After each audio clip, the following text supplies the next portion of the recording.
And welcome to a Thursday, folks. We're almost through with this week, but we got a good view out there again. Some high clouds out there, mostly sunny to partly cloudy here.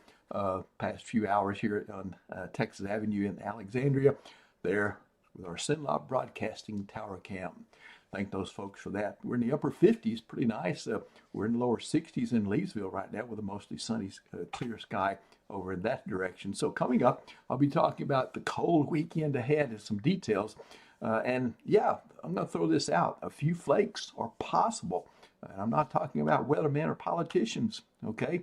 And rain returns to the forecast next week. We still need some rain. Trouble is cold air mass, they're very dry many times. All right, so here's the front that's going to come through. We're actually going to have two fronts. This is the first one, which will come through earlier in the morning. The coldest air is still up to the north of us. See twin high pressures up in that area. This is going to be the dominant one right here, the coldest one, and it will be moving southward, and that is what we will feel Friday night and Saturday morning, and it will be cold because there'll be a little bit of wind with that. So future cast for us over the next day or so. We'll go into Friday morning. Got to commute in the morning. We're okay there. Just not as cold. That'll be good news. PM commute looking pretty good at that particular time. And then going into Saturday, grocery shopping mid-morning story will be cold.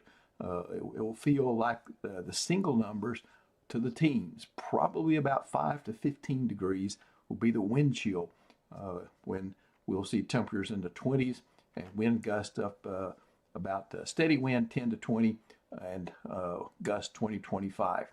So futurecast, here's that next outbreak of cold air. Once again, the main impact in the upper levels is to the east of us. We'll see a front, the cold air mass is back in this direction, following with us, so it's a vertically stacked system, kind of leaning back to the northwest. And so with that, there'll be a pretty good storm out in the Atlantic. Some of that will clip the east coast, and then on the backside will be the cold, modified Arctic and Canadian air that we will feel this weekend. So there we go, letting it move away. And notice by the middle of next week, we start to see another cool bubble of air.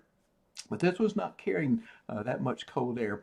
It will turn cooler behind that. But the thing I want to emphasize here is with this kind of pattern, there'll be a moisture response from the Gulf of Mexico. We're going to see a warm up, okay? In fact, I'm looking at some 60s in the 7-day forecast next week with that. And so that temperature, that air mass with a higher temperature is able to hold more moisture.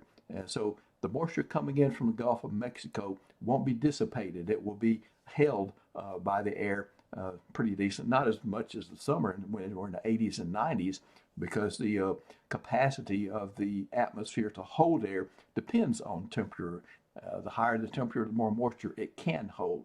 Okay, so we'll go in and let that play out. And then once we see the next Friday toward the end of next week, we'll see a little warm bubble of air here. And then the cold air continues to thrash our friends up east. They've been in a deep freeze for a while, and they're not coming out anytime soon. 7-day forecast in, putting the numbers together, 10% in the PM tomorrow, overnight, and into early Saturday morning.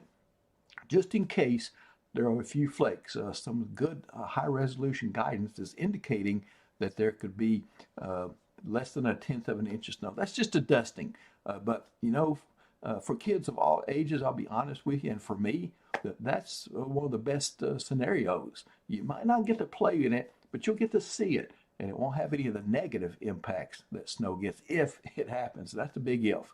All right. The highest chances I would go would be 20% for Natchitoches, Grant, and Wynn parishes, and everybody else less than 10%. But as they say in the movies at one time, you say there's a chance. All right. There's that 25 low Saturday morning with a little wind, making it feel like 5 to 15 degrees. Not much of a warm up as we stay barely above freezing Saturday, highs in the 30s. And then we'll see a mostly clear sky Saturday night. That is back to a severe freeze Sunday morning. That's when we bottom out with the thermometers. with that hard to moderate freeze, hard to severe freeze there Sunday morning with an average of 18 degrees. I think some of the colder readings could go down to about 14 or 15. Others would stay on the high side of things in the lower 20s. Mostly sunny day though, but still chilly. 26, a cold start Monday morning, back to work and school next week. 58 for your high temperature there for Monday. That will be good. So a pretty good warm up Monday afternoon. That's just typical for this time of year. Warmer Tuesday morning and Wednesday morning, as well as in the afternoons. Therefore, Tuesday back to 62. 20% coming in, mostly cloudy day. 50-50 chances Tuesday night, Wednesday, and Wednesday night at 30%, and lingering 20% Tuesday, Thursday. That looks mainly like a little morning thing there. So in that time period, so we got some hope for some rain there, but right now it doesn't look heavy. But I think any rain at this point would be beneficial. Another front comes in Wednesday, but you see there it won't be as cold as the previous ones, although it will bring a bit of a temperature drop. All right, that's it for me for the 7-day forecast. Thanks for being with me. Nick Nicholas will be with you in the morning, and I'll be back with you in the PM hours and in the forecast center, and hope your Friday is fantastic.